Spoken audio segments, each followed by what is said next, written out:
আউযু বিল্লাহি মিনাশ শাইতানির রাজিম। বিসমিল্লাহির রহমানির রহিম।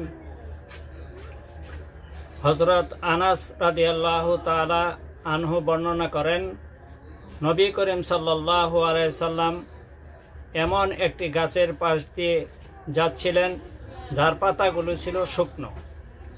তিনি তার লাঠি মোবারক দিয়ে গাছটিতে আঘাত করলেন, ফলে শুকনো পাতাগুলো ঝরে পড়ল। সাহাবা একরাম এই দৃশ্য দেখলেন। পরে নবী করিম সাল্লাল্লাহু আলাইহি সাল্লাম বলেন, সুবহানাল্লাহি আলহামদুলিল্লাহি ওয়ালা ইলাহা ইল্লাল্লাহু আল্লাহু আকবার।